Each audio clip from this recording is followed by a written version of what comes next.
Okay, so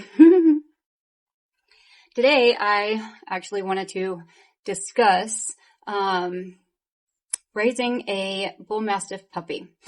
I've seen a lot of videos where people are, sitting with their Bullmastiff babies and they're being very laid back, very well-mannered, very, docile. Sorry, I'm watching. I have to keep looking over at him, make sure he's not getting into stuff. But anyway, I keep seeing videos like that. And, well, yes, sometimes that is the truth of it, but I wanted to actually get into the real nitty-gritty truth of it and raising a Bullmastiff puppy. Our first Bullmastiff that we had, his name was Hooch. He was a blessing. He was one of those Bullmastiff puppies where you see in all of the videos where they're very well-mannered, very laid back. He gave me a couple of problems, but not too bad. He was very awesome baby. No two babies are alike, ever. Just because you get a certain breed does not mean that every single puppy you get of that breed is going to have the same personality. They might have the same behavior traits. They might, have shared characteristics or something like that. But every single dog is its own individual, and every single dog is its own personality. So, Hooch, our first Bullmastiff, was very laid back, very docile, very gentle, just an all around, just amazing dog. This baby, while yes, he is absolutely amazing, he's stunning, he has a beautiful personality, he is kind of the exact opposite of our first Bullmastiff. Laid back, wonderful personality, real docile, can be gentle. However, he is extremely mischievous. He loves getting into things. He loves exploring. He loves, he loves just being his own person. He is the type of Bullmastiff that coming from, a veterinary medicine, an animal, not just an animal lover, but somebody who's worked with animals for quite some time. Coming from that point of view, I would say that he is probably the textbook definition of a Bullmastiff. So they are considered a very independent breed. They are, they like to do their own thing. They are considered very stubborn. You do have to have a lot of patience with them. For instance, here for the past 3 days, my husband and I have been getting hardly any sleep because for some reason, Audie decided that he wanted to change his bedtime schedule to wake everybody up at 1 o'clock in the morning, and then again at 1:45 in the morning. And then again last night it was 2:30, and then again at 5. And then it's like, really? This is something new that he is just now, beginning to do.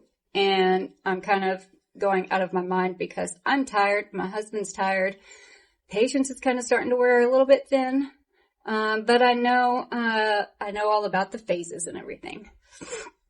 And right now he is going through one of his phases. And it's one of the most difficult Bullmastiff puppy phases that every owner is going to have to deal with. And that is where their stubbornness hikes up a lot. They don't want to listen. They don't want to come when they're called. They want to explore their independence, then they want to be extremely stubborn, and it's just, they will definitely test your patience.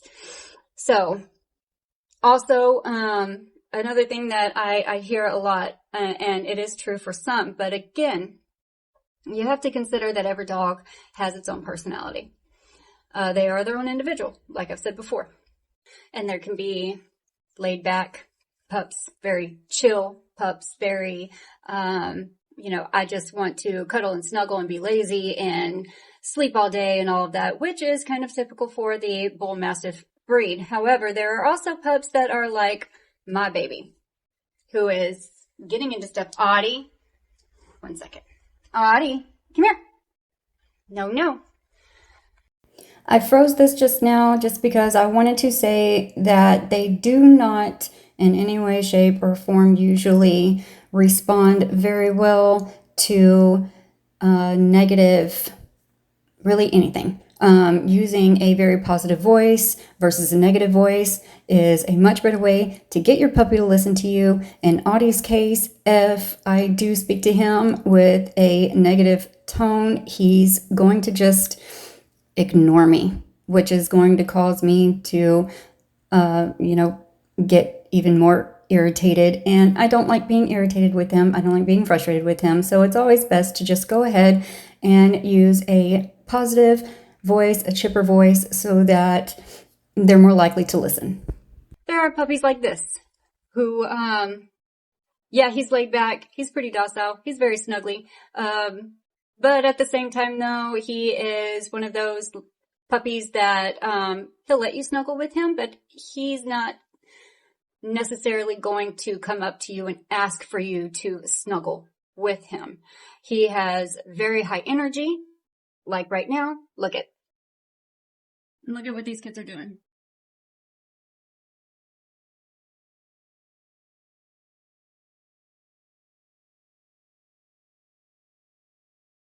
Yeah.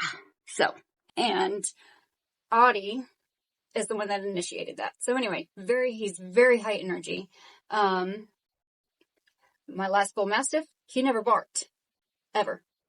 I've maybe heard him bark a couple of times, and he didn't bark. He wasn't a barker. Audie is definitely a barker. He likes his voice. Let's just say that. He likes his voice. Even at midnight, 1, 2, 5 o'clock in the morning, he loves his voice. So yes, they are, like what is described on the movie Turner and Hooch. And I know a lot of you know the movie Turner and Hooch. If you don't, and you've never seen it, it has Tom Hanks in it. He's a cop. He gets involved with, some stuff going down with some crime. And then one of his acquaintances in the film, is killed, and he ends up taking in, his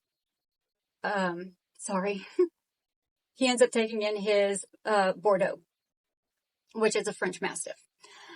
So, and they are extremely closely related. So anyway, a lot of people talk about in that movie, the scene where Tom Hanks has Hooch on the leash and he's walking him around, his apartment saying, "This is not your room. There will be none of this happening in this room because this is not your room and this is not your room."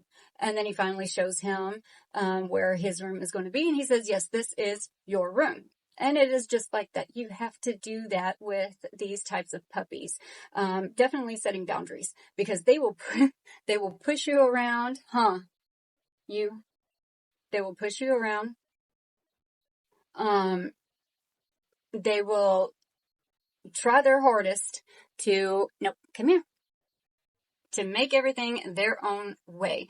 They get into a lot of stuff. They're extremely curious. And that's one of the things that a lot of people, it's kind of a misconception about these giant guard breeds, is that they're lazy dogs and they're dumb and they're not as smart and all of that. And that is not true, because I'm going to tell you right now, this baby is smarter than our Pit.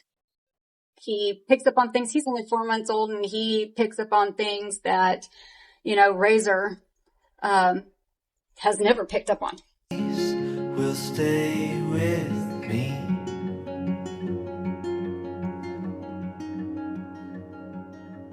Ooh.